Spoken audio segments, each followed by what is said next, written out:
नमस्कार मित्रांनो, पुन्हा एकदा स्वागत आहे आपलं गॅट सपोर्ट यूट्यूब चॅनलमध्ये।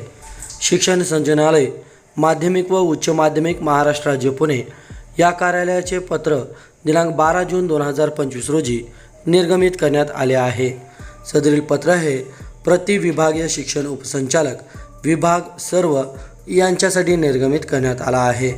पत्राचा विषय आहे आयुक्त कार्यालयास प्राप्त पत्र निवेदनावर कार्यवाही करण्याबाबत शासन निर्णय दिनांक 14 ऑक्टोबर 2024 चे अनुपालन होण्याबाबत।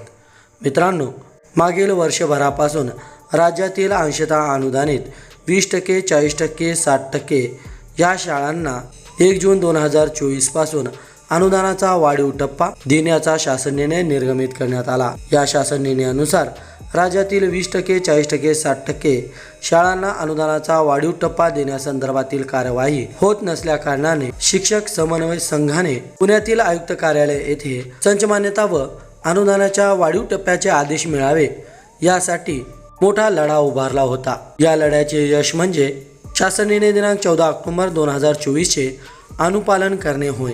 त्या अनुषंगानेच हे पत्र निर्गमित करण्यात आले आहे। हे या शिक्षक समन्वय संघाच्या आंदोलनाचे मोठे यश मानावे लागेल। मित्रांनो, सदरील पत्रामध्ये काय म्हटले आहे पाहूया सविस्तरपणे। उपरोक्त विषयानुसार कळविण्यात येते की माननीय आयुक्त शिक्षण यांना उद्देशून लिहिलेली प्रश्नांकित केलेली सदर पत्र निवेदनवर आपल्या स्तरावरून यथानियम उचित कार्यवाहीसाठी सोबत छायांकित पत्रे जोडून पाठविण्यात येत आहे। सदर पत्र निवेदनावर प्रचलित नियम, शासन निर्णय, शासन पत्र, परिपत्रक अथवा धोरणानुसार आवश्यक ती कार्यवाही विहित कालमर्यादेत करावी व केलेली कार्यवाहीबाबत आपल्या स्तरावरून संबंधितास कळविण्यात यावा, असे आदेश डॉक्टर वंदना वाहुळ, शिक्षण उपसंचालक माध्यमिक व उच्च माध्यमिक यांनी दिले आहे।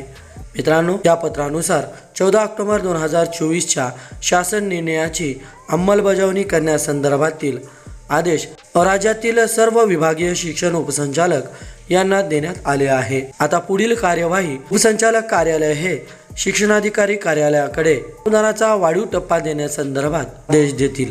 तसेच मित्रांनो, या शासन निर्णयानुसार अनुदानाचा वाढीव टप्पा मिळवण्यासाठी जी आर्थिक तरतूद मंत्रालयीन स्तरावरून येणाऱ्या अधिवेशनामध्ये होणे आवश्यक असल्याकारणाने शिक्षक समन्वय संघाने दिनांक 18 जून 2025 पासून मुंबई आझाद मैदान येथे आंदोलन पुकारलेले आहे।